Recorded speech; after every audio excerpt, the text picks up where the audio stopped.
if I lay down and I play dead and I stay dead, maybe you'll get sick of being the monster out of my head, under my bed.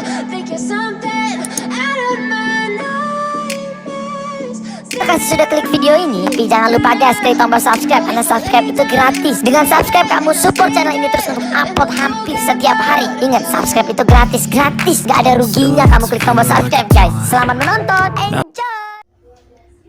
Bismillahirrahmanirrahim.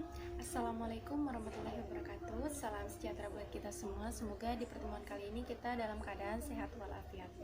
Yang pertama yang saya hormati Bapak Kriono selaku dosen karakter building, serta teman-teman semua yang saya cintai dan saya sayangi.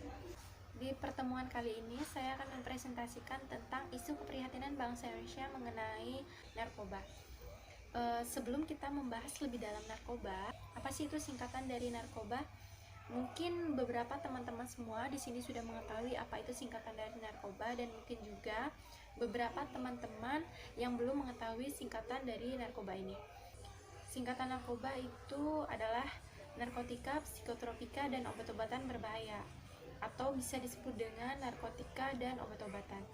Apa sih itu sebenarnya narkoba ini? Kenapa banyak sekali orang-orang yang menyalahgunakan narkoba? Oke, buat teman-teman semua, narkoba itu senyawa narkotika yang digunakan oleh tim medis untuk membius seseorang ketika hendak melakukan operasi. Nah, sebenarnya narkoba ini adalah yang berada di tangan medis dengan kadar yang tinggi untuk pasien.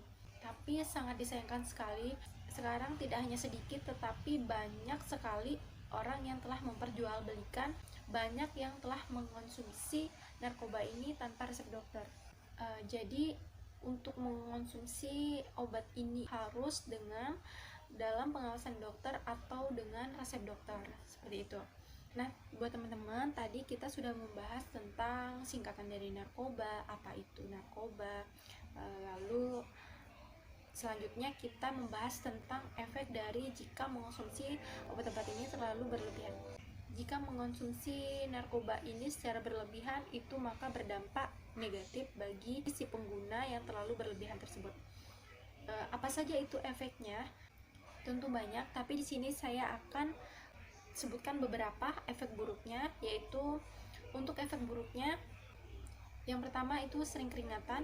Jadi orang yang mengonsumsi obat ini dengan cara berlebihan itu maka dia akan menimbulkan keringat yang berlebihan ataupun dengan selalu berkeringat, seperti itu. Kemudian yang kedua itu adalah tinggal tulang kering atau disebut dengan cungkring.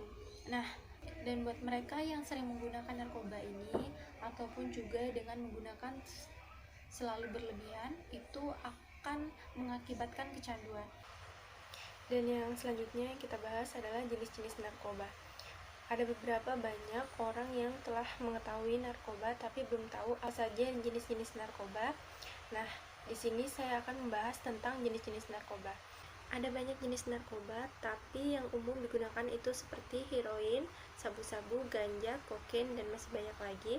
Sebenarnya ada sekitar 644 jenis narkoba yang ada di dunia.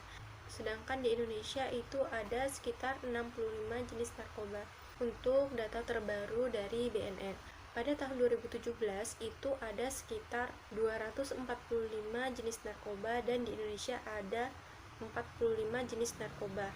Tetapi untuk sekarang data yang telah ditemukan yaitu tadi sekitar 644 jenis narkoba yang ada di dunia.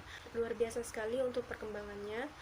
Dan kemudian selanjutnya kita akan membahas yang terakhir tentang BNN.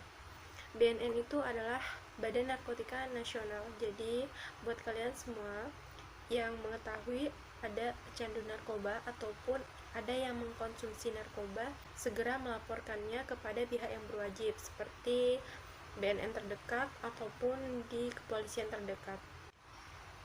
Dan itu saya katakan jauhi narkoba, karena narkoba itu sangat merusak kehidupan kita.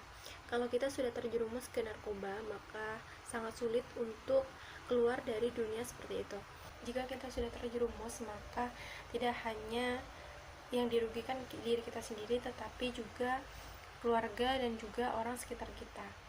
Kemudian jika kita sudah terjerumus, maka masa depan kita hancur dan juga masa depan kita akan suram. Bagaimana cara agar kita terhindar dari obat-obatan tersebut? Nah, yang pertama kita harus menjauhi lingkungan yang buruk, dan jika kita dapat menghindari lingkungan negatif, maka akan berpengaruh baik bagi kehidupan kita sendiri. Yang kedua yaitu menghindari obat-obatan tersebut, dan yang ketiga itu harus menjaga lingkungan dengan baik. Yang keempat, harus pandai memilih dan memilah teman, dan yang terakhir itu adalah menghindari teman-teman yang salah pergaulan. Boleh berteman kepada siapa saja, tetapi jangan mengikuti hal-hal negatifnya, cukup mengikuti hal positifnya. Dan juga sebaiknya kita menghindar dari teman-teman yang sudah terjerumus ke dalam lingkungan seperti itu, tapi dengan cara kita menasehati teman kita. Teman yang baik maka akan mendorong kita ke hal-hal yang baik. Cukup sekian presentasi dari saya, semoga bermanfaat. Wassalamualaikum warahmatullahi wabarakatuh.